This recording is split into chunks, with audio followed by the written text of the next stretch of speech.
Hi everyone, this is Marlene with Miami Ghost Chronicles, and I want to welcome you to another episode of Stories of the Supernatural. If you're watching it on the internet or listening to a podcast version of the show, make sure to subscribe so that you get notified when a new show is released. And if you'd like to find links to videos or MP3 files, just go to miamighostchronicles.com, and you can also submit any eerie experiences you've had at the Submit Your Story tab.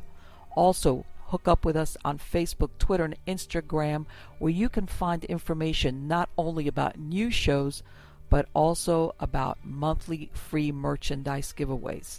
So get comfortable, enjoy this new episode, and just imagine it's a dark and stormy night where not a creature is stirring, not even a mouse. And if a creature is stirring, you hope it's a mouse. Hi everybody, this is Marlene with Miami Ghost Chronicles, Stories of the Supernatural. How is everybody doing today? Good, I hope. Down here in South Florida. Okay guys, I'm going to rub it in again. It's like 75 degrees. But don't worry, when the summer rolls around and I'm steaming here, you guys will probably be having some nice weather wherever you're at. It's north of Florida. But anyway, before I forget, guys, don't forget, subscribe to the channel if you haven't done so already. You can find us on all the podcast platforms. You can go to miamighostchronicles.com, find links there, not only to those platforms, but you can actually download the MP3 files of all the shows, because I know a lot of people, this is exactly what they do so that they can listen to it. Or if not, the podcast platform link will take you directly to the show files. If you have a platform that you're working with, that's the one you like Spreaker, iTunes, etc. But anyway, guys, let me get to the good part. Here's the good part. The good part is the guest that I have today, and this is a gentleman by the name of Peter Robbins. And Peter, I know there's a lot of you that have been asking to speak about UFOs, and and I had mentioned it on other shows that I wanted not only to bring somebody to talk about UFOs, but somebody that's very well grounded and knowledgeable, because sometimes there's a lot of different theories floating out there as to extraterrestrial life, UFOs, etc. But let me tell you about Peter. He's an investigative writer, an author, and a lecturer, best known for his columns, articles, radio appearances, interviews, books, and conference calls, and he's appeared as a guest on and been consultant to numerous television programs and documentaries. He's originally from Queens, New York. He has studied art, design, theater. From there, he's gone on and he received his Bachelor's of Fine Arts from New York City School of Visual Arts. And then he's gone on and he's done so many things that I would probably use up 15 minutes of the time to talk about. He's such a well-rounded, a Renaissance man, in other words. But the thing about Peter, which is, as a matter of fact, we were talking about it briefly before we started recording, is that the books that he's written, the research that he's done, the articles that he's written, he goes and looks up what is the truth. And you guys know that I've mentioned this before. In this field that has become so mainstream as far as UFOs and extraterrestrial and all this, there's a lot of truth, but there's also a lot of untruths. How's that? I do believe that it does happen, it does occur, but sometimes it is a task to actually be able to sift through what might be one of the most important truths facing humankind. Believe it or not, when you think about it. And unfortunately, with the advent of the internet, so many shows, there's so much stuff thrown in there that getting somebody like Peter that knows what the truth is as far as actual good investigative research is concerned, this is the person to speak to. But anyway, let me bring him on. How are you doing today, Peter? Good. Thank you, Marlene. No, thank you. It is my pleasure to have you on the show. I am super thrilled. And I'm going to ask you, because I very briefly touched on what your background is. So I'm going to ask you, how did you end up getting involved in this field? Not so much by choice as it choosing me, although people could debate that. I had no interest in the subject growing up other than being old enough to remember going to the movie theater on Saturdays with my friends and watching wonderfully low-budget, black and white B-movies with flying saucers from different places, often not very friendly. But the subject itself didn't really capture my imagination. I wasn't that much into science fiction either. I had other interests as a kid, a very Leave It to Beaver kind of childhood, not very sophisticated, growing up in a lovely little village about 30 miles east of Manhattan, kind of the best of both worlds there. And one late summer morning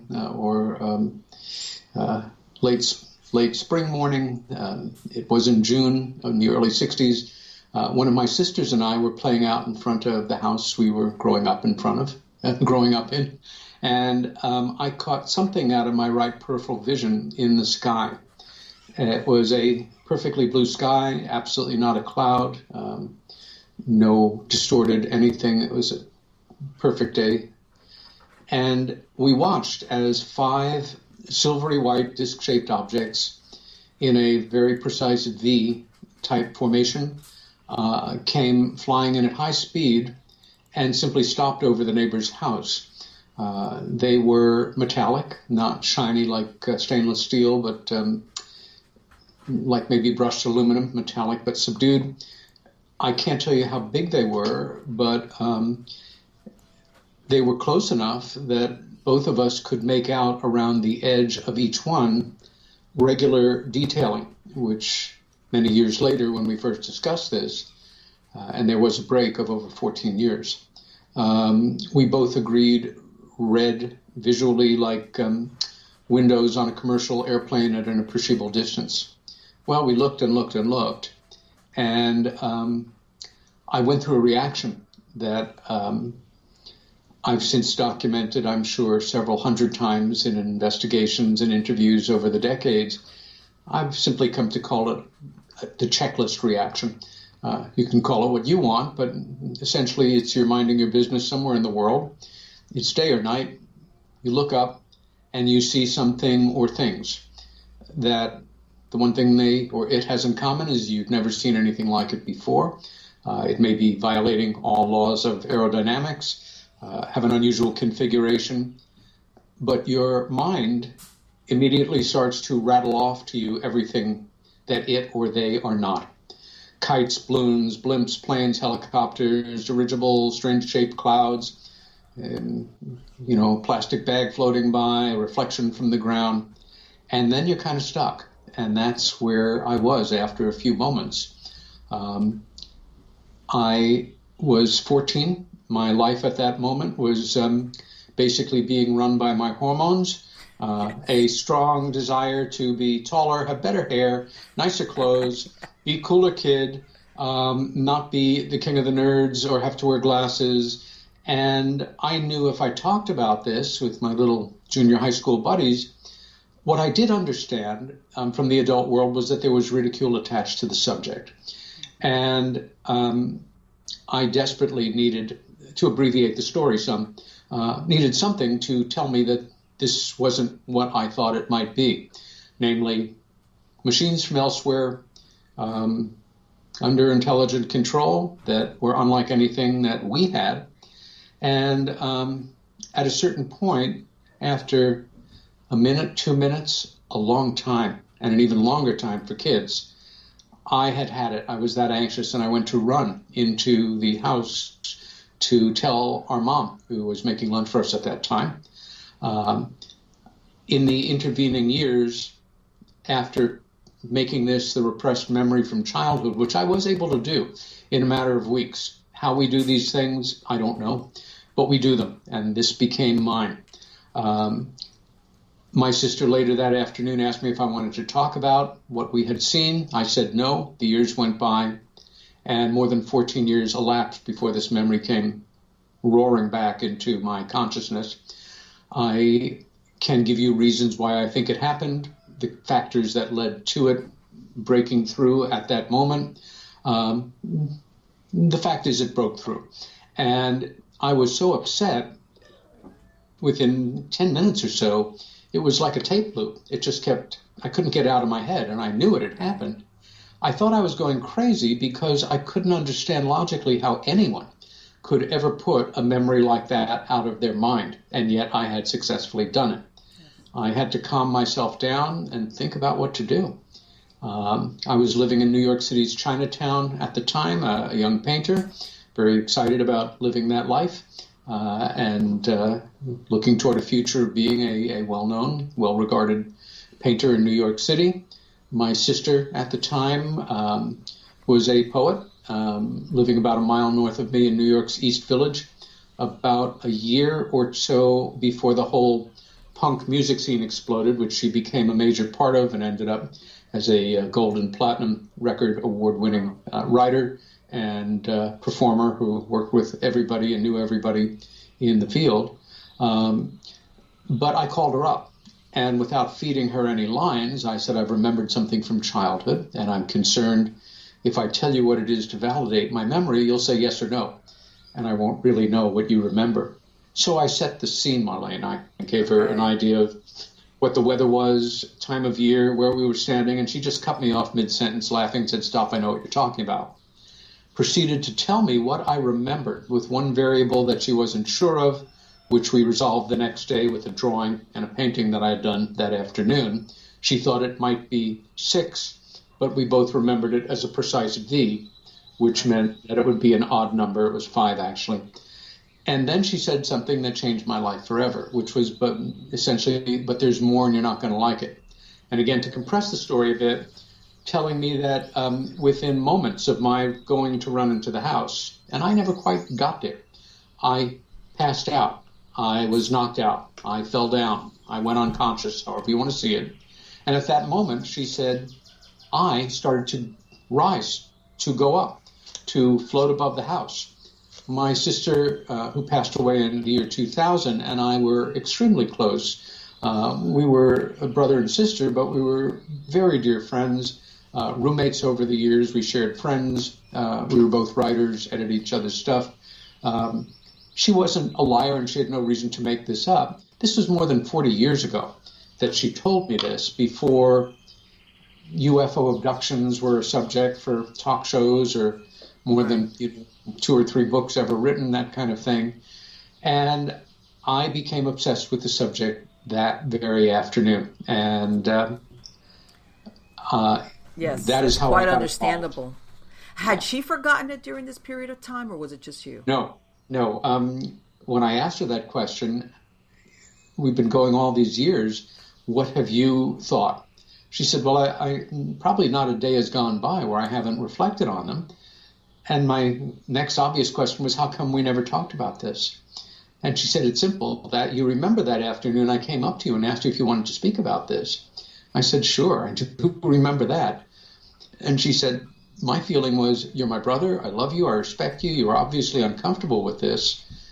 The difference between being a 12-year-old and still on the cusp of real childhood and being an insecure adolescent, hormone-fueled, please give me a girlfriend, God, little kid, exactly.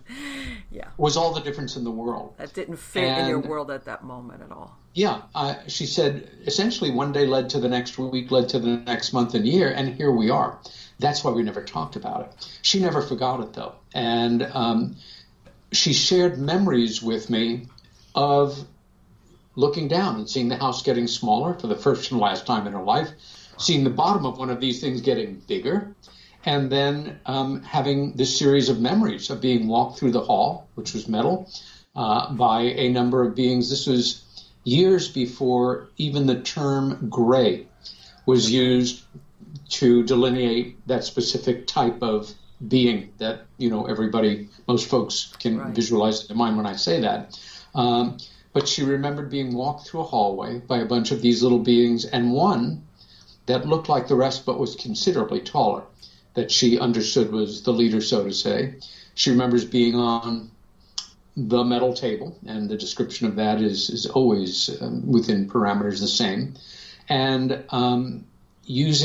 basically describing it from the memory of herself at 12 years old, and not having the words in our culture yet to say, oh, they were a bunch of grays. She said they were like little doctors with big heads and big black eyes, and they talked to me in my head.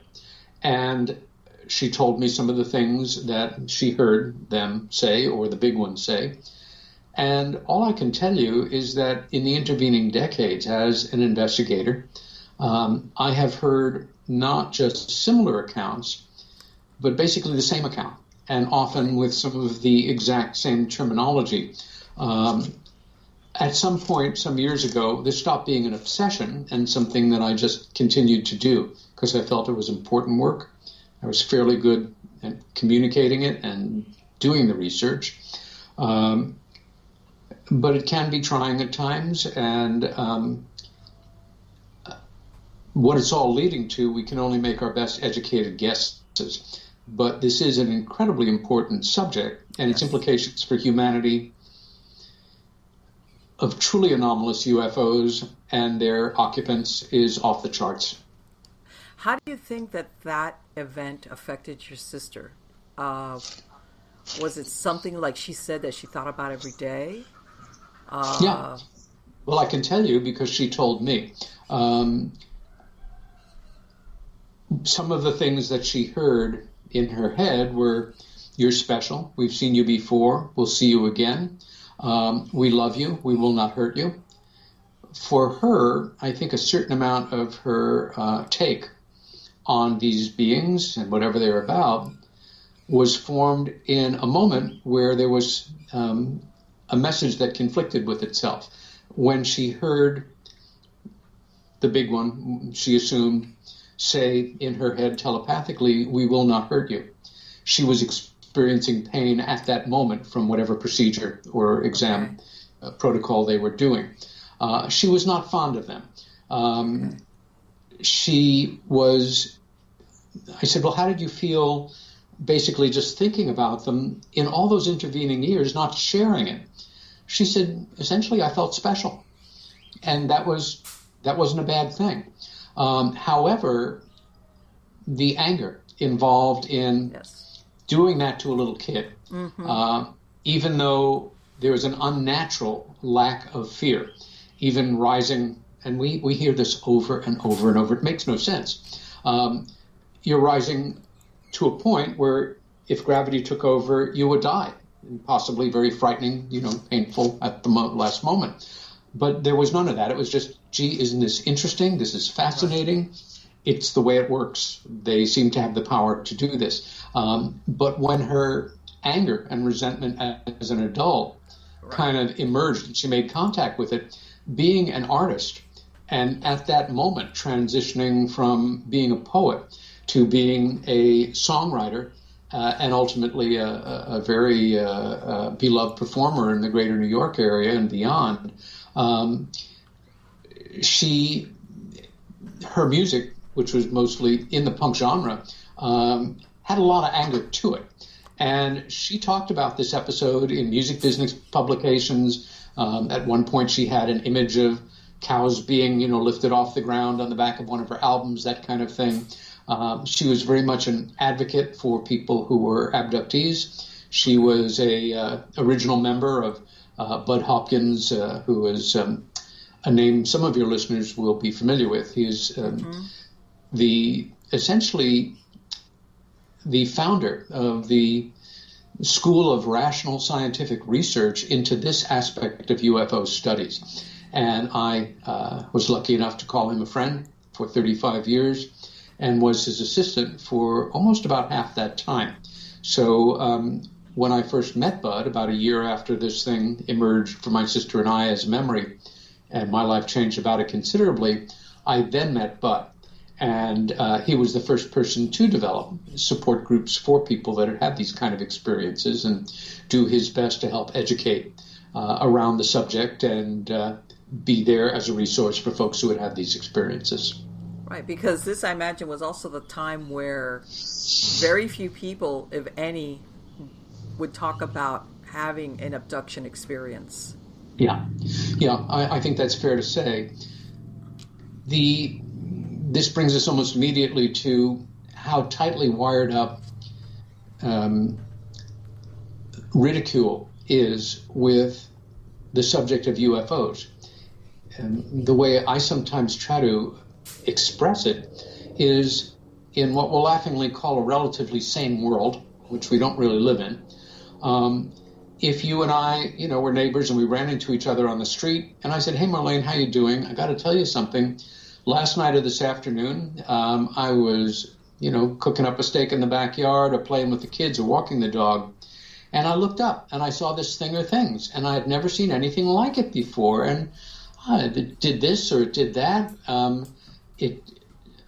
I don't know what it was. And I just haven't been able to stop thinking about it since." In a relatively sane world, you would either say to me or think, I'm going to make an educated guess, "Gee, that's interesting. I wonder what it was too." End of story, right? Right. Wrong.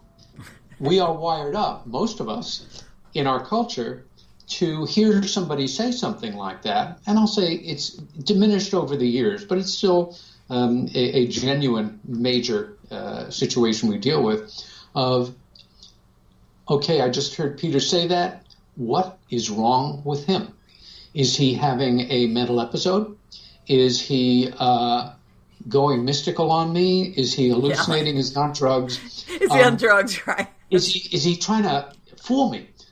Maybe he thinks that, this is a way to be famous. Maybe he's going to angle to make money. Why?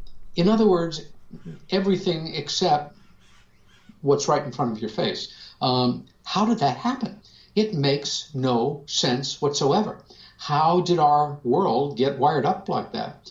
Well, it happened in the summer of 1947, and it happened because of an indoctrination program, so to say, that was led by our major media, which at the time was newspapers, major newspapers, which for their own reasons, probably, if anything, quietly encouraged by certain working groups within the United States government, began to do just that. It can't be, therefore it isn't, therefore it's something else.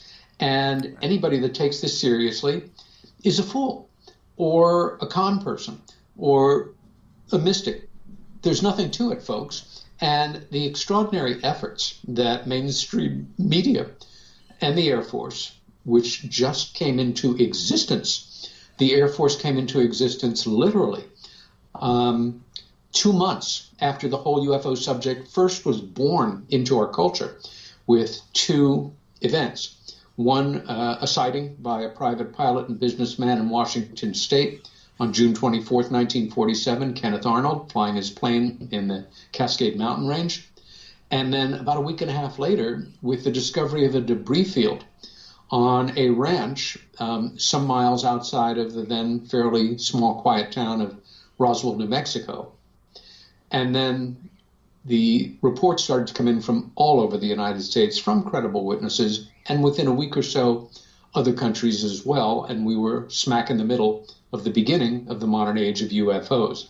But that ridicule factor is still with us. And I make a certain effort to help people to understand what actually happened that summer and how we and our parents and our grandparents were really sold a bill of goods. I will also say, Marlene, that as somebody that is kind of a lightning rod for people contacting about this subject, I've got to tell somebody about my experience who won't laugh at me, or I just wanted to verify something with you or ask you a question about an article you wrote, or can I have a word with you at a conference. Every year, more and more people care less and less what other people think about what they think about this subject, and that's a good thing.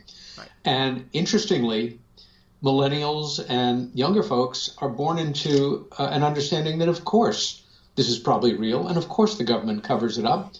And what else is new? I've got other things that I have to deal with on my mind. It's a whole different take on it, but it's integrated.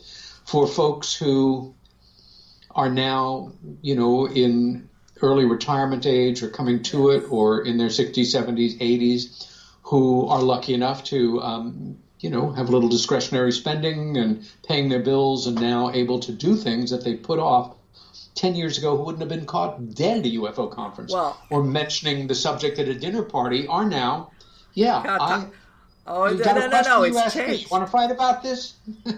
Well, no, I belong to a UFO awareness club here in Miami. And, I've gone to some meetings, and like you said, a lot of the people there, they're retired. Not necessarily older, just they belong to the ex-military, ex-police. Sure, and good for them. And during those years, it was a career killer if you ever said anything. Right. And now they are among the most interested and outspoken. And now they're coming because it's like, what are you going to do, Okay. But it was understood. It was an unspoken, and it would never be official, but that you wanted to stop your career right where it was at. That's it. All you had to do was hint or even go to somebody and say, hey, I saw that. It was like, it got around. Don't just shut up. That's right. That's right. Again, as I mentioned to you before we went on the air, I had 3 real mentors, remarkable men who helped me to become the person I am in this work. One was, when I met him, he was already in his 70s. He was a former staff officer for the Royal Hungarian Army in World War II. He was one of the officers who oversaw Hungary's part in the war.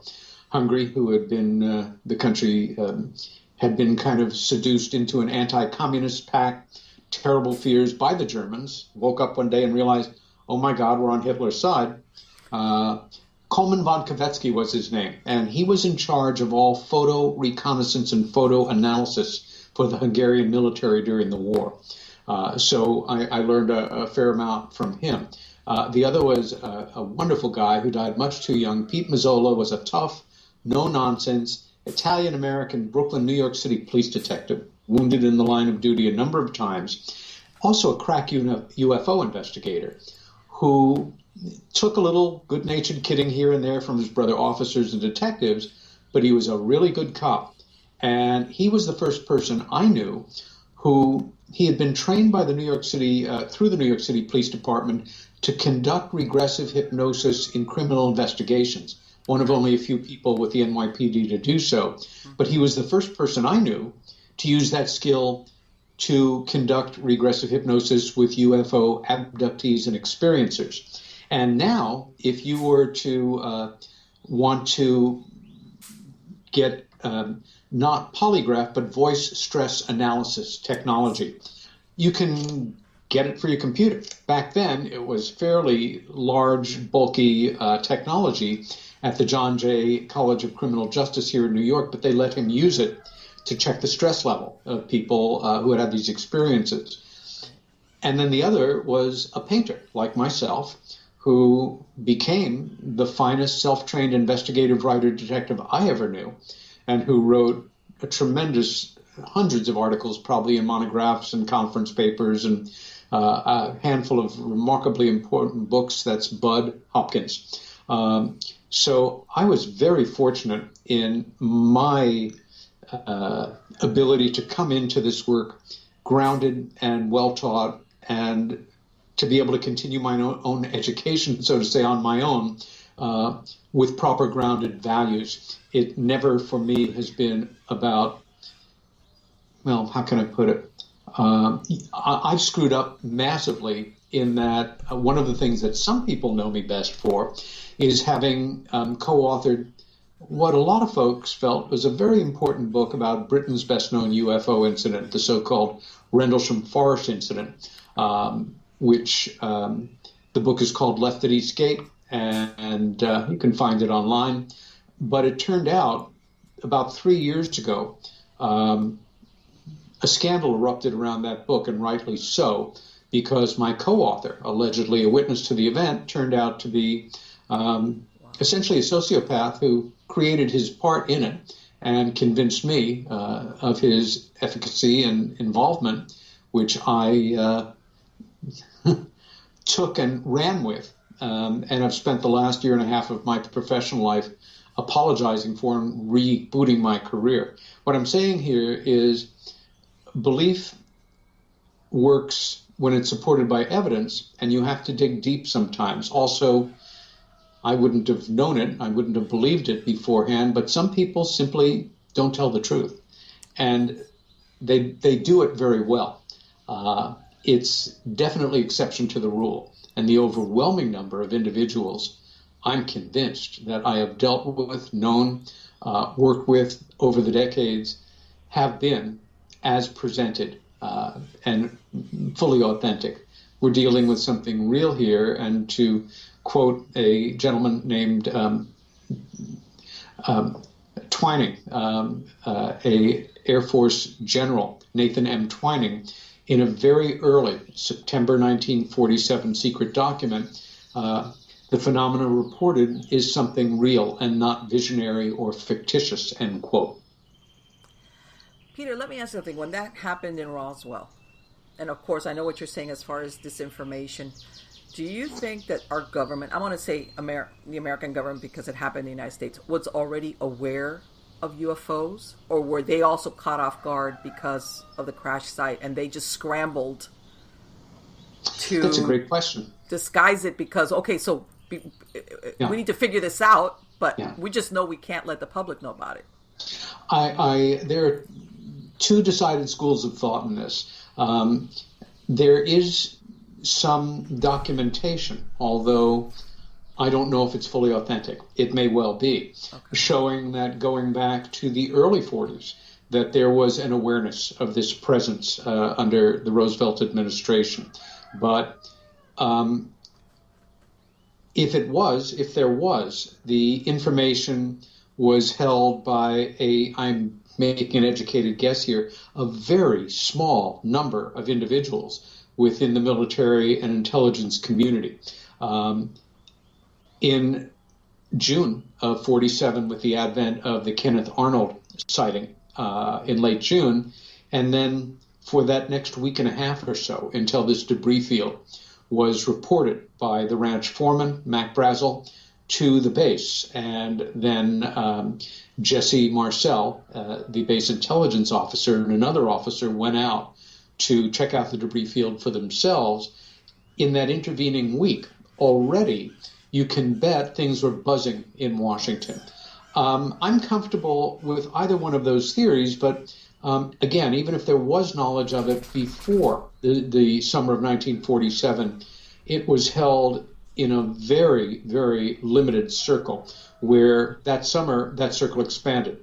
And President Truman, I'm convinced, quickly brought in a working group of a dozen of the best minds that he could get hold of in various areas of logical study and areas as diverse as military technology, psychology,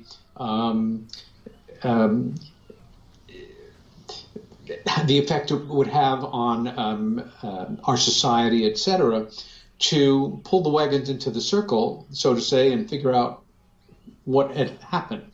Having read a great deal about Truman and by Truman, I have a very strong feeling that had he asserted himself more, been left more to his own devices, or not listened so respectfully to the advice of some of his advisors, after 6 months or so, he might well have simply gone on radio and said, "My fellow Americans and citizens of the world, it is my solemn duty to let you know, blah, blah, blah." Can we even imagine?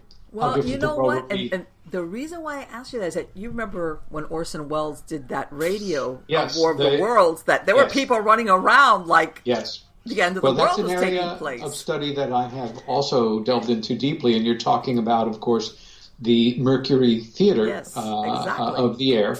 Broadcast of an Americanized, compressed version of H.G. Wells' classic science fiction story, War of the Worlds, that was broadcast October 30th, the night before Thanksgiving, 1938.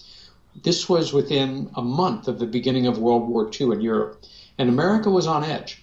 And if you read the studies of this, it's, in a Mr. Spock kind of chin-rubbing, eyebrow-raising, fascinating Captain way. It is fascinating because they were able to calibrate, phone depots, phone lines that got overloaded. Yes, exactly. The heart attack here, the stroke there. People on Manhattan Island making their way to the Hudson River to see New Jersey in flames.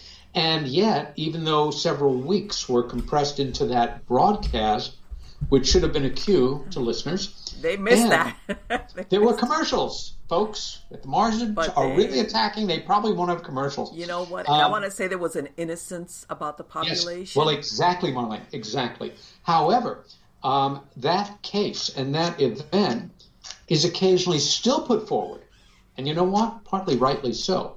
To say the public isn't ready. They're going to panic. At least a segment of them are. You know what? A segment of them will. One of the challenges, I think, for myself and my colleagues, for people like you who are open-minded, and even if we don't know the absolutes and the details, accept the reality of this possibility, and many of your listeners, is we tend to forget or completely ignore the fact that even though we are, in so many words, ready, or ready enough for the announcement to be made, we represent a very modest segment of the American population and the world at large. But the illusion is, if, I go to different conferences and speak for groups and talk to people, I have a very distorted picture of the world on a certain level. It seems that everybody knows and everybody's ready, but it's not true.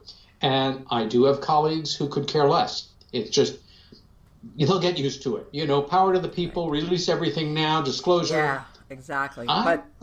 It's got to be managed. It's got to be thought through. You can't put the toothpaste back in the tube once it's out, you can't just say, we're not alone. Because what would people do? People would just sit in there. Think about it. Even though we've been acclimated because of entertainment, movies, etc. Let's say versus 1947. Still, I think, like you said, some people think of it as it might be true. But if it ever really happened, like a saucer landed on the front lawn of the White House, or they actually came out and admit, I think there would be people that would just stay in their house and have a few drinks and then think, now what? I'm not going to work. More than a few drinks, possibly. And you're right. There would be a segment of the people. Also, there is a segment of the research community that for decades was what's going to happen with people of faith in the religious communities. Some of them will freak the hell out. Churches Other ones would be overrun, I'll tell you that much now. It would be a good day to be in the church business. Yeah. Otherwise, though, not to be facetious,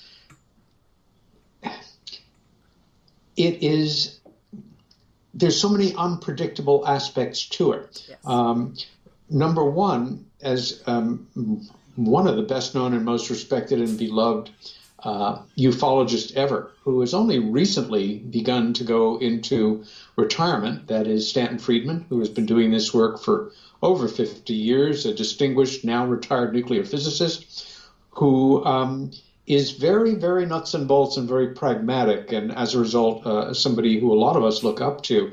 One of the propositions that he put forward many years ago that captured my thinking was, the name of the game for world governments here is not kumbaya and bringing all the people of the world together and, no more wars and things. It's, I want to get my hands on this hardware, because if I can back engineer it and create a new super weapon, we win. We win. For them, that's it. The other aspect is just an appreciable announcement where people can say, oh my God, the government's saying this is true. They have technology that's so advanced we can't even think about it, but they have power sources that could do away with pollution and all kinds of fossil fuels, and even the stuff that we think of as cutting edge renewable energy. We've got to have that. That could cause indirectly a crash in a part of the stock market. Oh, yeah. As Bud used to say, church attendance would go up, mental institution acceptances of new inmates would go up, alcohol sales would go up, people buying a lot more guns and bullets would go up. Yes. So for all of the talk of, wonder and goodness, we have a problem. Now, that doesn't preclude the fact that we have a growing disclosure-oriented community worldwide. And I think that's a great thing. It's, for me, the individual, emblematic, who is right now in the forefront of this is a guy named Steve Bassett. Stephen is one of the most dedicated people I've ever known about anything. And he has been out there for years, actively traveling around and helping to organize, not just in this country, but worldwide, small working groups of regular folks who get together and, at the least, help to educate each other to the reality of this, help to educate the people around them to build more and more of a critical mass of people that take this seriously worldwide. I think if we're looking to the American government, you know, under this president, the last president, the next president, say, okay, you know, just had too many petitions, we give up. Here's the lowdown. It ain't going to happen. We have been leading the charge of liars in this since the summer of 1947. Do you think that presidents, and I mean since the 47, do you think a lot of them were in ignorance or were given very limited information to begin with? I love that question. I think because this information has been held by people who are not elected and kind of transmute from one generation to the next. We don't know their names, or we don't know for sure that we know their names, some of them, that every new president is perceived by this group, military, intelligence, and otherwise, and now probably with a certain amount of input from multinational corporation leaders who also have a stake in the game, to know something. But they are told whatever, you know, maybe this is a term where we can use that overused, highly theatricalized term, deep state, that for me, the secret government, whatever, that every president is given the information that these individuals want them to have, and the rest is withheld. We can make certain logical deductions. Truman knew everything there was to know because he was there when the whole thing exploded around him. Eisenhower was probably very heavily briefed. He was highly respected by the military intelligence community. He was a former commanding general of the United States Army in Europe, and he was very popular with most of the public. He probably was well briefed. John Kennedy, having absolutely made the intelligence community furious at him for not following through on Eisenhower's much regretted plan to invade Cuba and the Bay of Pigs, pushed on him by the Dulles brothers, was probably told very little, but probably knew a lot because he was from an incredibly connected family and had his own sources of information. And so it goes. I can only make guesses after that. What President Obama was told, I don't know. What the current president, President Trump, knows or doesn't know, we can also only guess at. But I think that each president knows enough to know that they are hoping that this doesn't explode into public awareness while they are president. I think that is one of the jobs of the intelligence community, to make them, if they have any thoughts otherwise, to shut up and just keep your attention someplace else. Right. We know that Jimmy Carter had a very well publicized UFO sighting while running for office, and that he wanted this to come out, but once he became president, that was the end of that. Began to think otherwise. Same thing for President Reagan. In overdrive, he had at least one, possibly two, real UFO events in his life. And we know this for a fact, one of them very well promoted. With Clinton, there was always the suggestion that he was an insider and knew something. And with Hillary, the teasing thing of, you know, I do know something. If I'm elected, you know, I'll say something about it. You know, I think it was just campaign nonsense. But they all have been briefed or not briefed to some degree. We can only make guesses about. Yeah. And do you think, Peter, that the technological advances we made, whether it's in aeronautics or even in weapons, is due to information or technology we've gotten from extraterrestrials, or is that just simply us being smart? Another wonderful question that I don't know the answer to, but I'll tell you what I think. Okay. The whole idea of the term in popular culture now is back engineering. Flashes me back to an original Star Trek episode where I think it's McCoy leaves a phaser on a planet they've just visited. It's a famous episode, The Planet of the Chicago Gangsters. Right, Love yes. it. And in the last minute, Spock observed that, the core of our technology is caught up in this phaser. They're smart. They'll take it apart in 100 years. They'll be in the star system, wanting to shake down the planets and blah, blah, blah. Funny ending. I believe there have been actual crashes, that this technology is not perfect, that even though we don't seem to have developed a way to take them down militarily, accidents happen, electrical storms are theorized, that there may well have been back engineering of some of these craft, for lack of a better word, and we may have learned quite a bit. I had a wonderful ongoing dialogue with Bud Hopkins about this. Both of us big fans of humanity at our best, and both of us born into a world where radios had, tubes in them, and kids didn't have video games, and it was a simpler place. Could we have gotten from there to here on our own? In other words, could we have made the jump over the past 50 years from analog to digital technology? I think we may well have. At the same time, one wonders. The whole advent of the internet, the whole advent of fiber optics, of microchips. Microchips, all of this stuff. We are at our best a brilliant species. And as an old employer of mine used to say, in so many words, what the mind of man can conceive, it can achieve. Now I will say mankind are men and women, but I have no problem with either one. So. Yeah. I'm damned if I know. If I learned that certain technological advances, indeed, we have empirical court-level proof to show that we made that jump because of back engineering, I won't lose a moment to sleep and say it makes sense to me.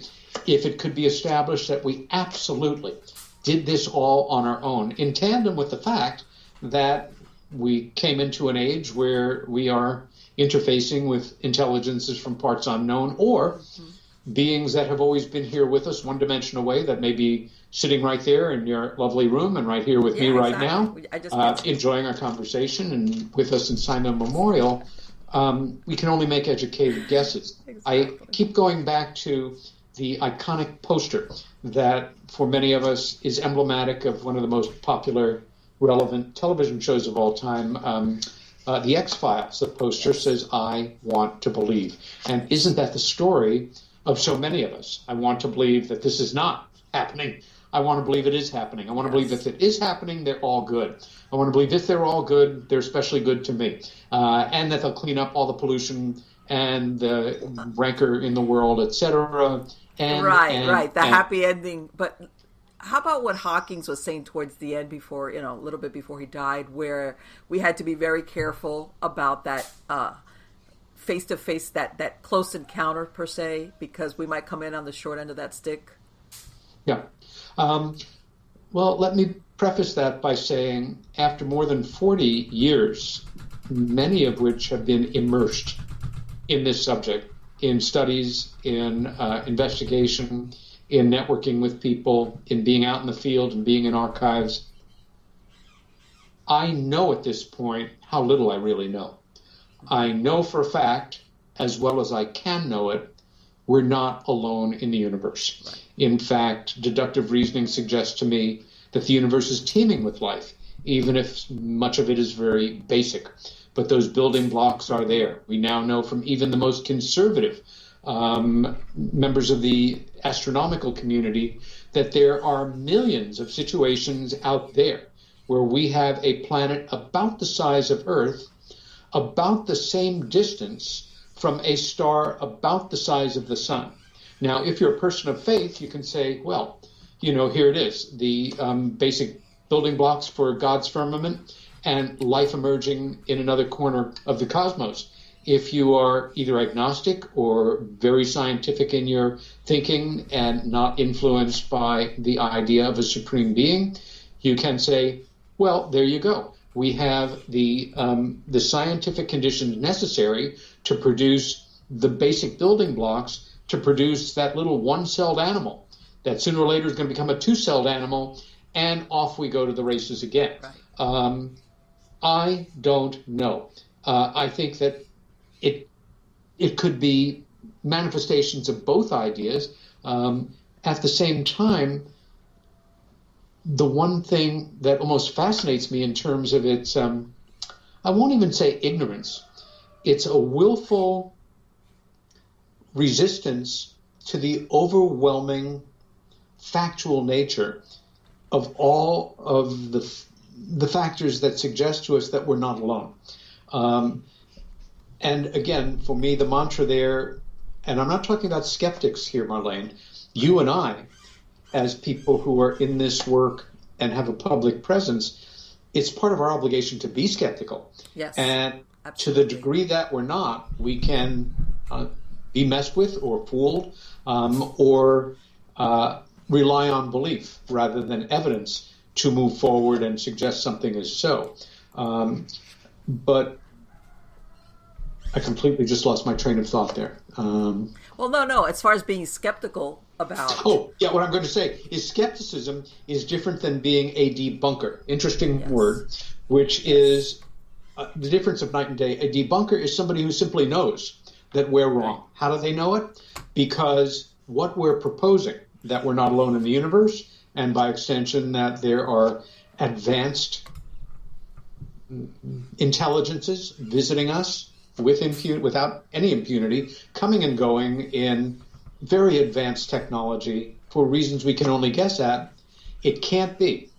Therefore it isn't. Therefore it's something else. So what they see as their mandate here is not even to prove or disprove it. It obviously doesn't exist. We're wrong. How do they know it?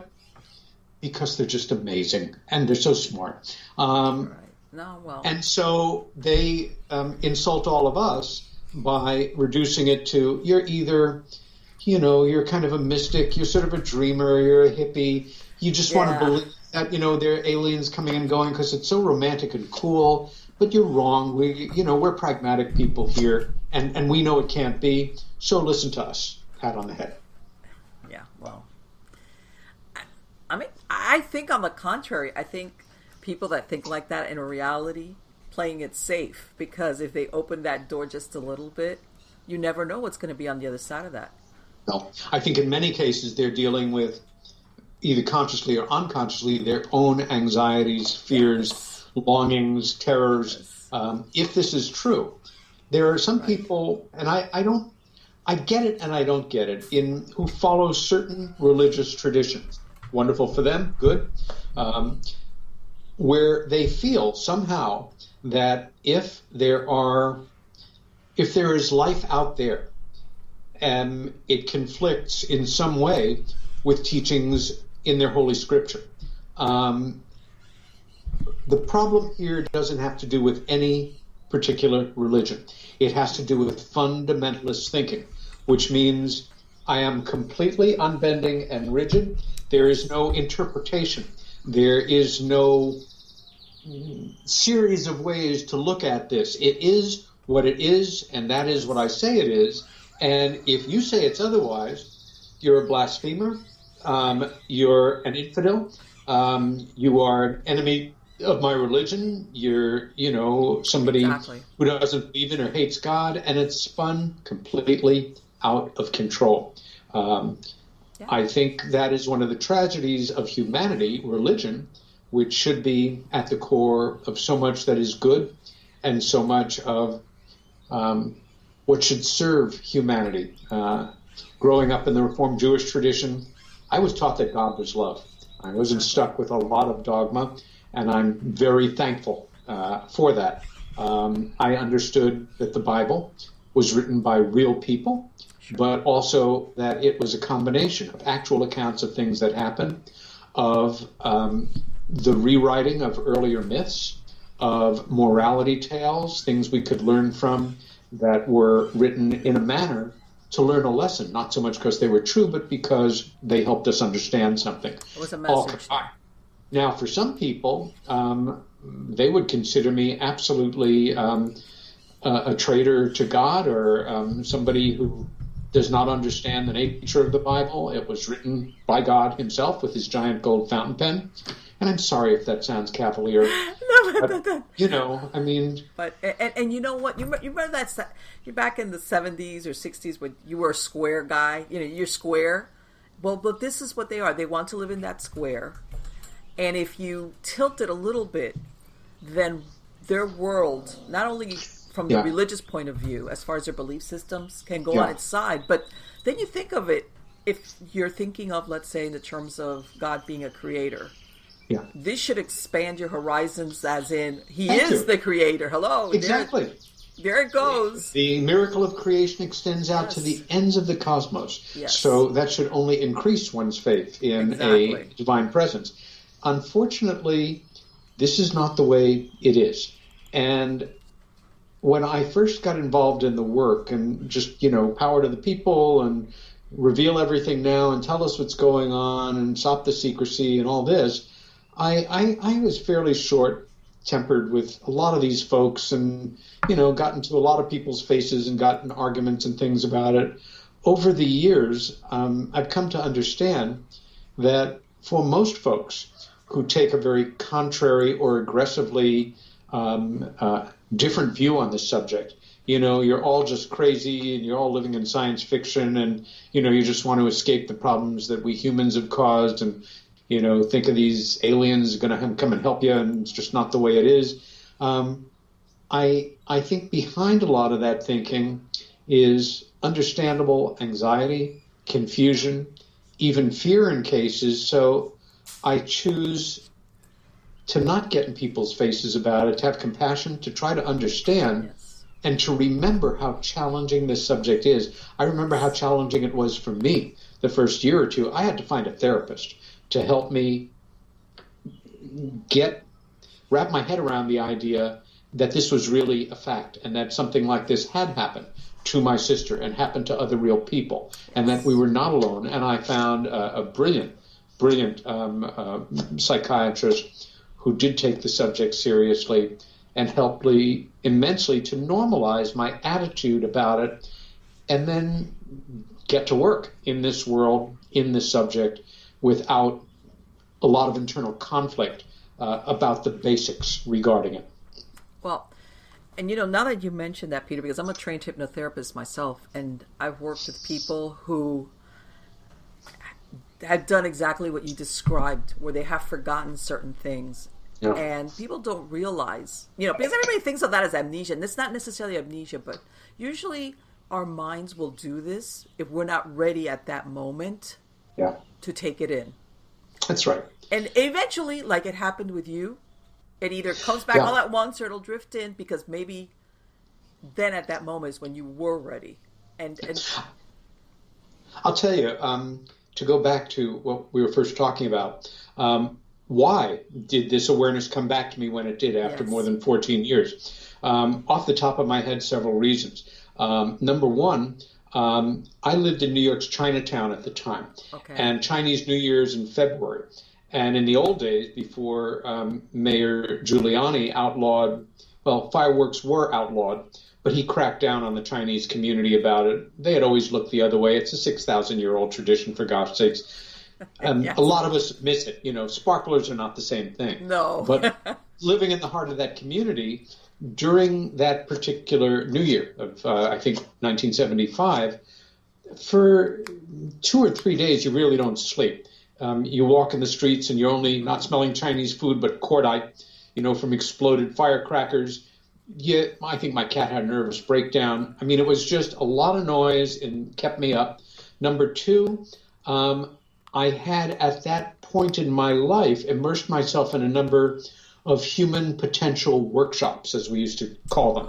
And I had one a week or so before that opened me up to a degree that I had not been. And it was just very interesting for me. The other thing was, as an artist, I didn't grow up at a time when parents necessarily saved every little drawing by their little genius and put it on the refrigerator. I don't think yet invented refrigerator magnets yet, so that gallery was not available.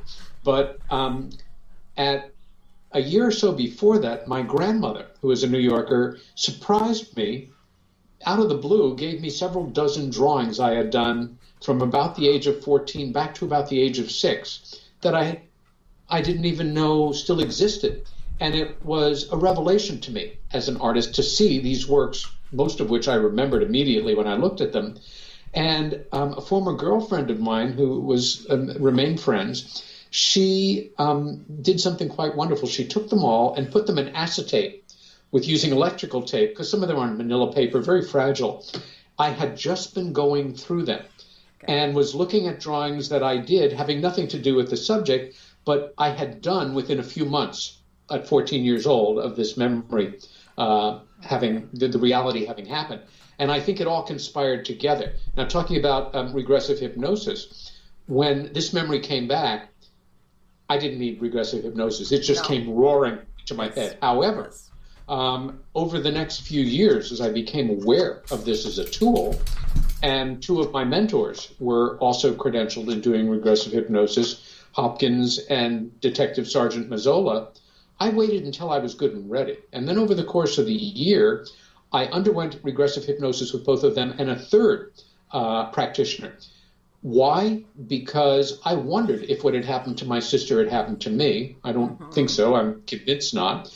And the other thing was to see if anything new would come up. And I was ready. You know better than most people that people experience regressive hypnosis in different ways. If you're going into it, you're still very anxious, you'll give them devices. With Pete, I remember him saying, this was in the front of the house, if you were in your parents' bedroom, you could look down and see yourself and your sister. Then I want you to re-experience this when you need to just jump back and you're in the bedroom looking down and remembering that it all is past.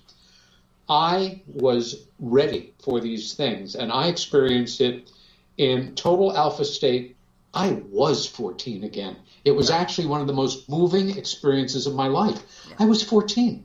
I smelled the grass. I was using words and phrases that I hadn't used, in a decade and a half.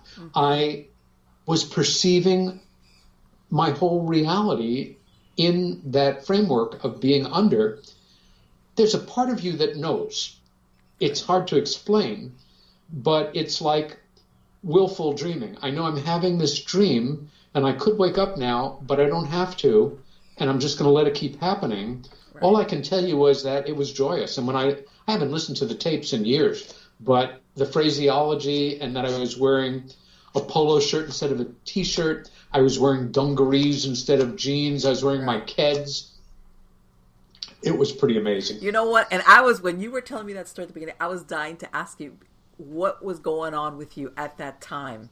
Because I know there had to have been something that just brought this avalanche forward. I mean, some people do it slowly. Sometimes they start with weird dreams. But in your case, you had this I think it was those 3 things. I think it was those 3 factors. I was overtired. But I think there was a 4th factor. And it's more important than any of the others, which is my mind was ready to deal with it.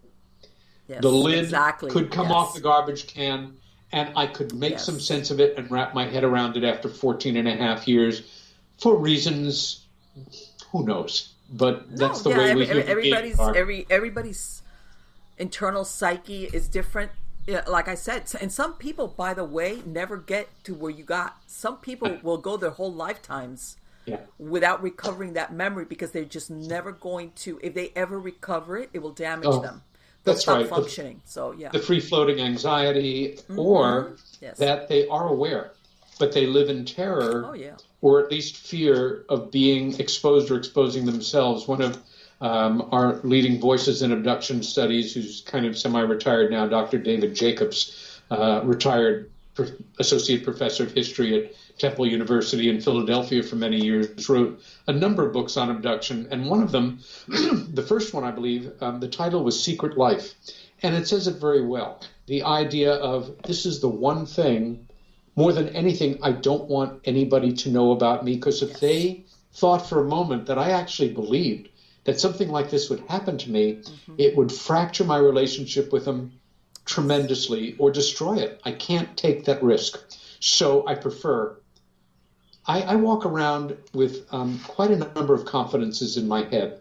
The hundreds of cases I work closely with Bud Hopkins on, the ones on my own, people who have confided things to me.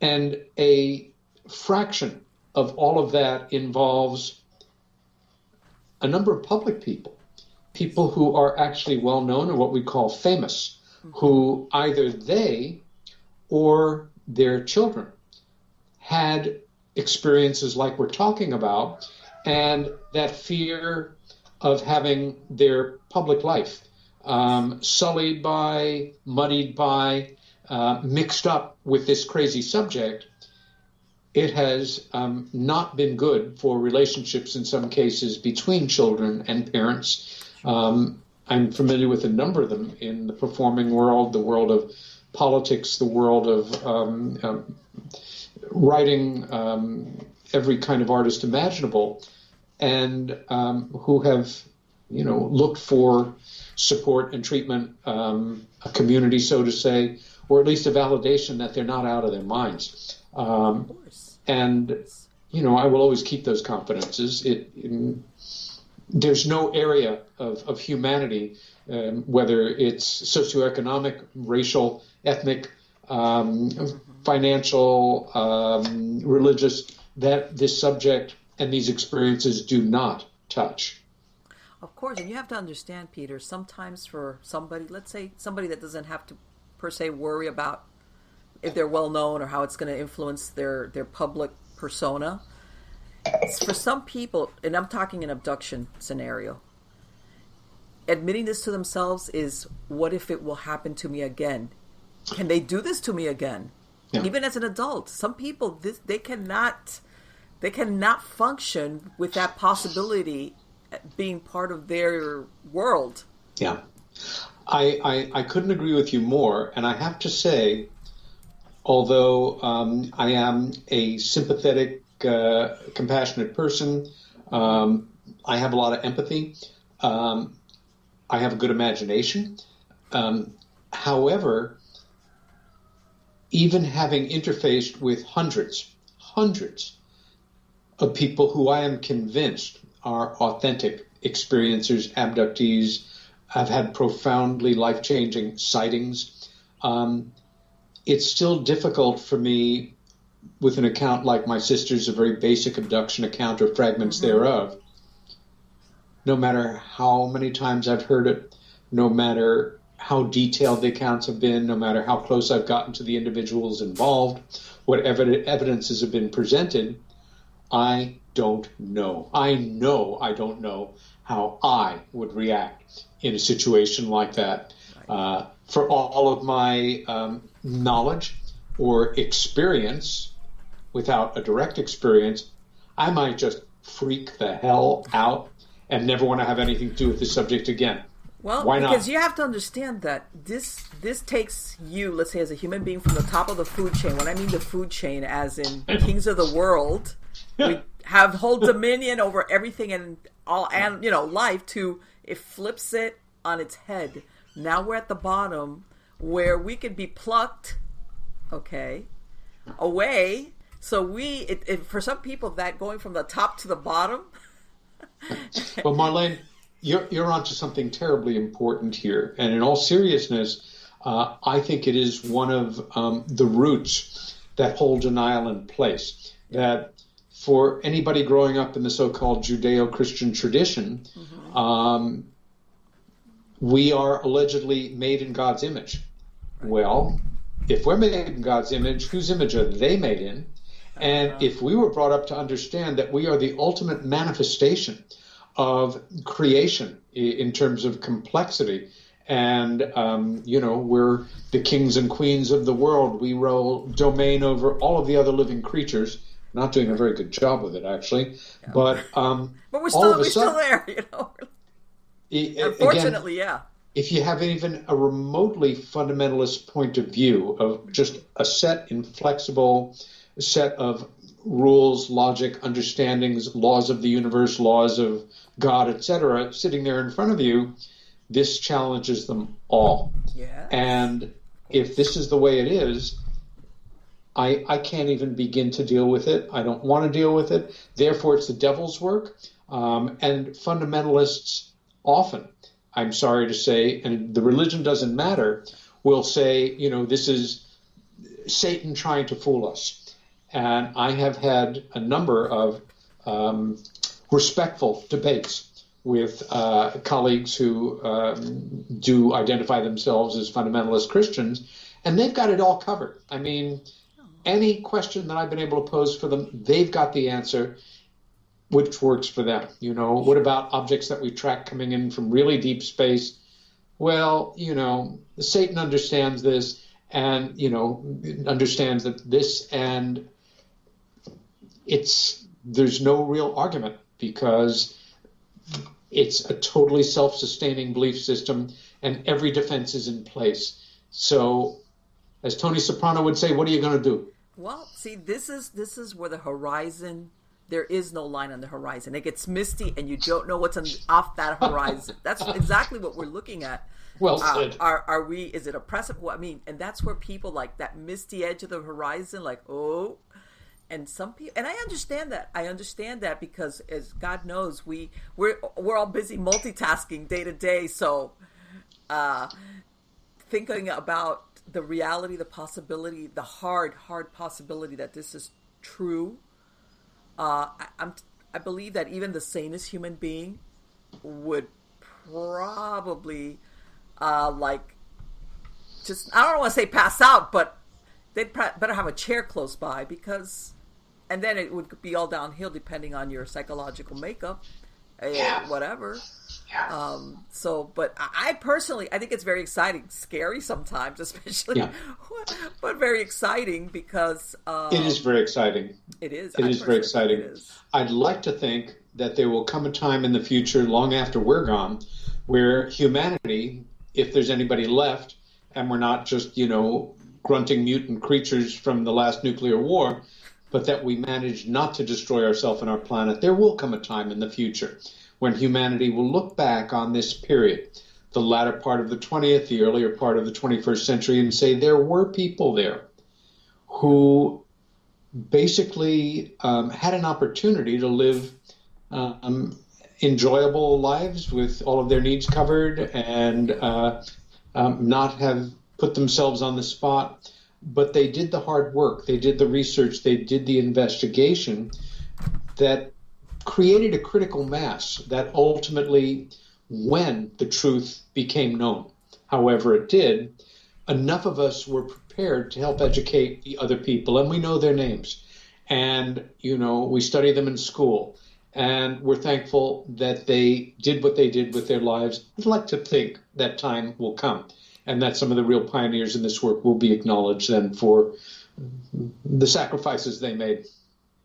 Absolutely. Anyway, Peter, I've loved speaking to you, and I would love for you to come back because my next thing that I would love to talk to you about is, do you think we were seeded by these extraterrestrials? Yep. Are we an experiment? Well, without going into that, I sometimes say we may be somebody's graduate experiment that has gone horribly wrong, and they're getting a very bad grade based on the results they produced. Let's save that for our next show, and I'll be happy to come back as a guest and pick up where we left off. Yes, because believe me, I would love to speak about that subject with you because you could say, well, that's science fiction, but at the same time, I think that there's a very good possibility. I do too. Considering that maybe something was happening here on this planet, and maybe somebody visited and said, I wonder. Or even just a little genetic push here and there. Yeah, exactly. A little tweak here and there. That's right. We're doing it now with lesser species. Yes, we are. And that's kind of scary, I'll be honest with you. Sometimes it's like, sometimes I wonder if we know what we're doing. I couldn't agree with you more. And based on humanity's growing track record of screwing up in certain areas, and the state of the world right now, which is something that should cause us all concern, one can only wonder. Absolutely. But again, lots more to talk about in this realm. Again, Peter, thank you so very much. It has been absolutely wonderful to speak to you. Thank you so much for spending this time today, okay? Glad to, Marlena. Take care. Cheers. Bye-bye.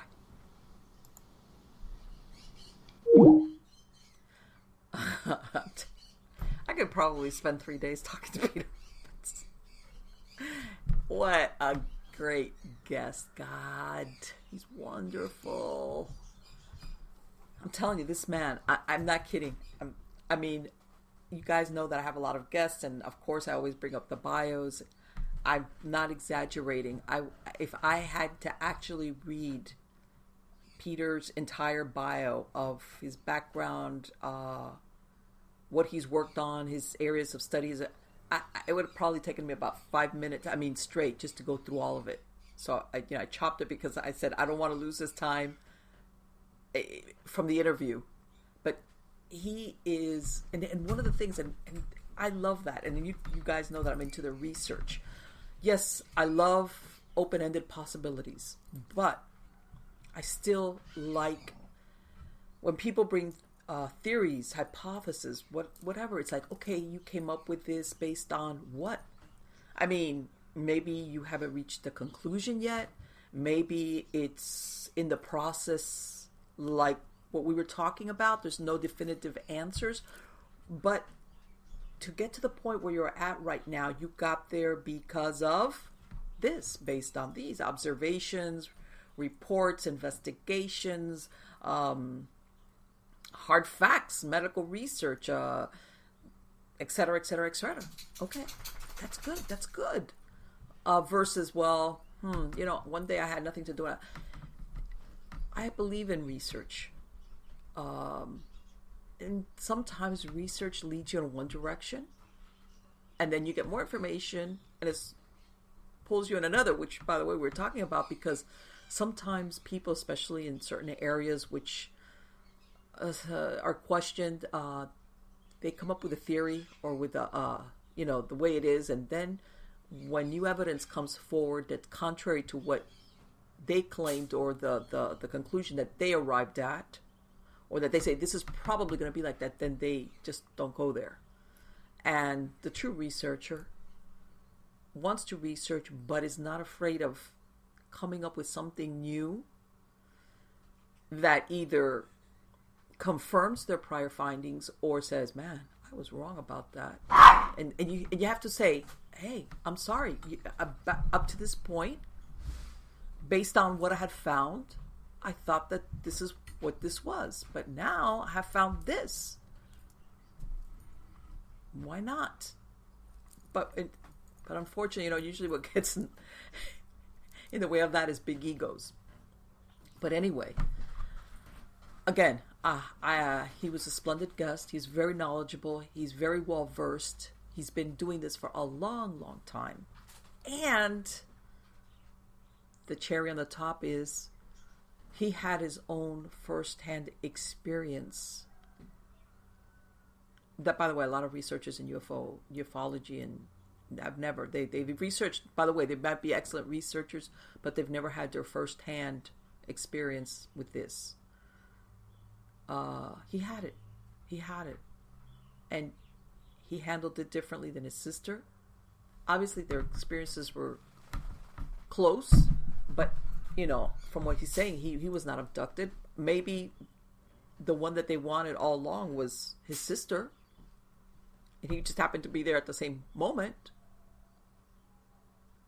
But a lot of people don't have that, and I'm not kidding. There's a lot of people that exactly like what he described. They haven't even been abducted, but they've had a sighting, a very clear sighting of something.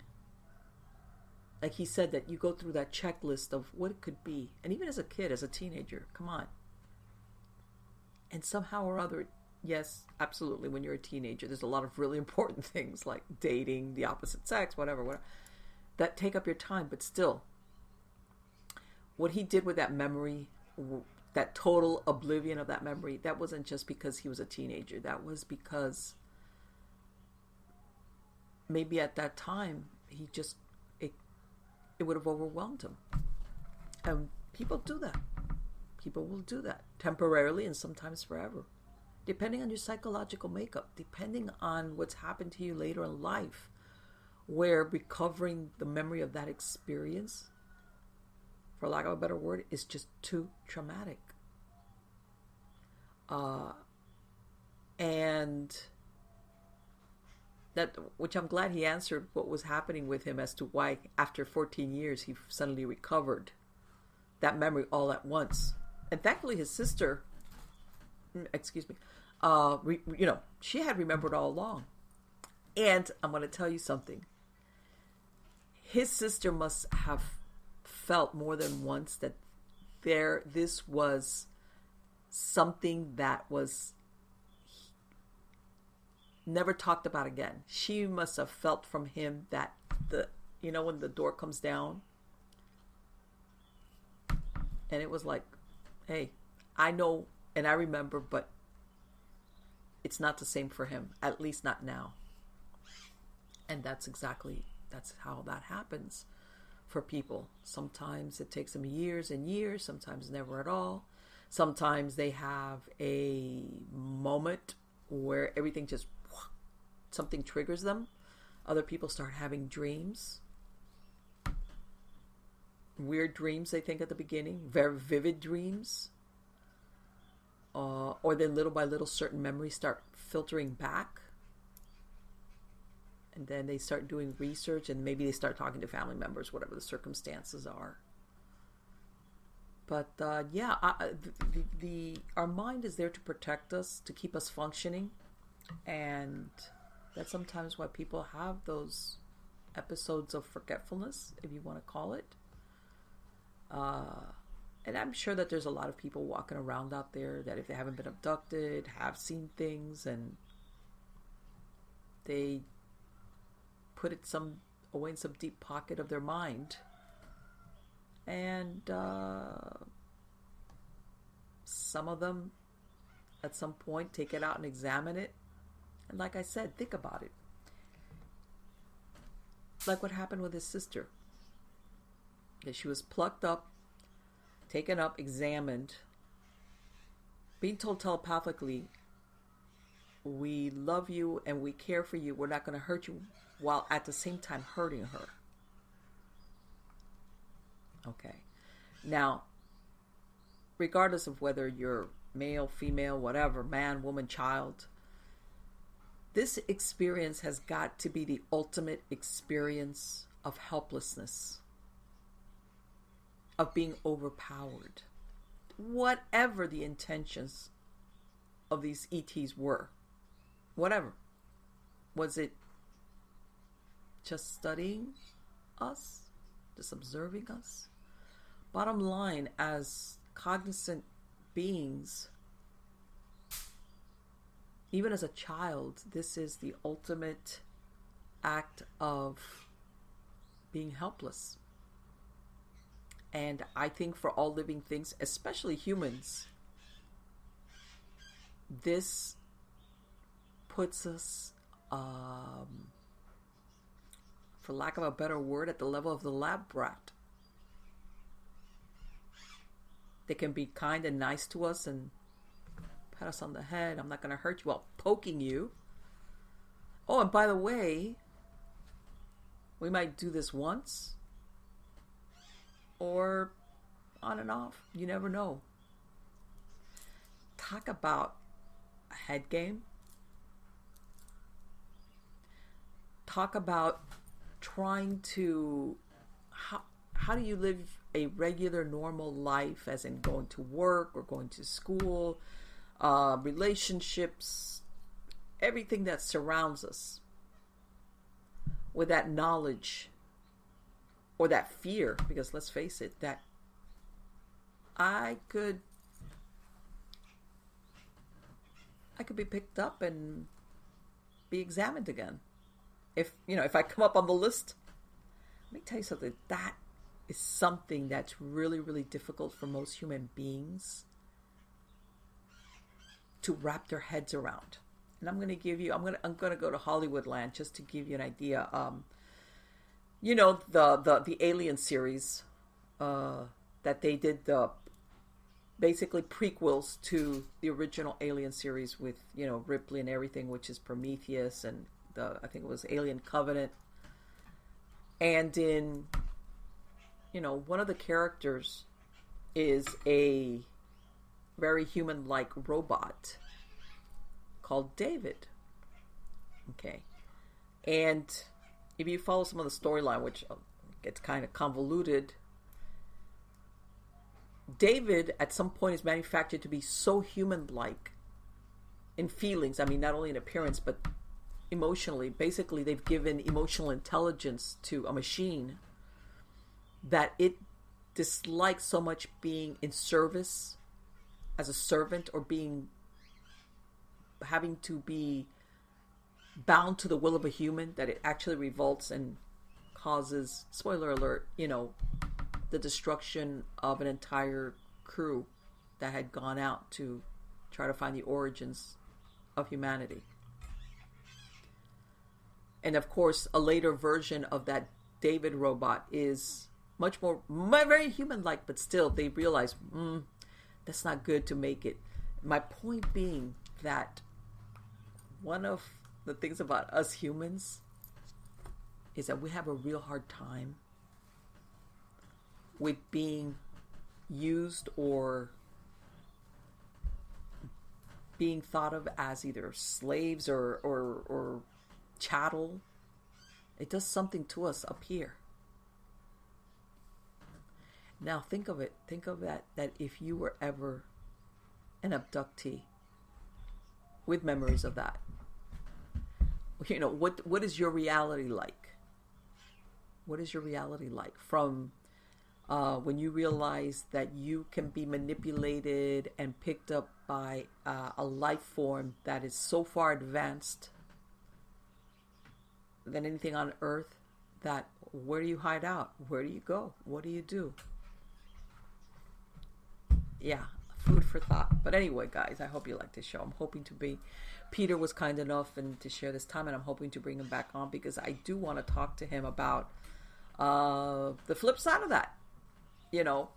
Maybe that Roswell crash was like modern ufology, but maybe we go back hundreds, if not thousands and thousands of years into the earliest, where we seeded, was there an extraterrestrial hand that jumped us from being a primate type of animal that, by the way, was basically at the mercy of carnivores, predators. The best we could do was run and be able to climb up a tree, if that was a case or whatever. Were they the ones that tweaked us or genetically modified us or did something, and before you knew it, they had Neanderthals and what evolved into modern human beings? This area can go off in so many directions. Again, guys, thank you for being part of my audience. Please don't forget to go to MiamiGhostChronicles.com so you can either submit your true story if you have one, whatever it might be. Also, you can send me an email at marlene@MiamiGhostChronicles.com. You can find us on all the podcast platforms, Spreakers, iHeartRadio, Spotify. You'll find us there as MiamiGhostChronicles.com. And again, I welcome any recommendations or suggestions that you might have for either subject matter or guests that you would like me to bring on. I have a slew of fantastic guests already lined up, and I will start production very soon on season 7 of Stories of the Supernatural. Also check out my last book that is available at MiamiGhostChronicles.com and on Amazon, that just came out in December, which is Supernatural Safety, a paranormal DIY guide. And I just started a new series called Supernatural Storytime, which is a retelling of true, I don't want to say they're only ghost stories. It's just any type of stories that people have had, encounters, secondhand stories. What I always ask for you, my true believers, to send me, retelling them. Some are short, some are longer, some are more detailed. Some you understand why it happened and what ended, and it's just an episode in people's lives while they're living at a certain place, or just something that happened to them. All very interesting. Again, thank you for sharing this time with me. You're all wonderful.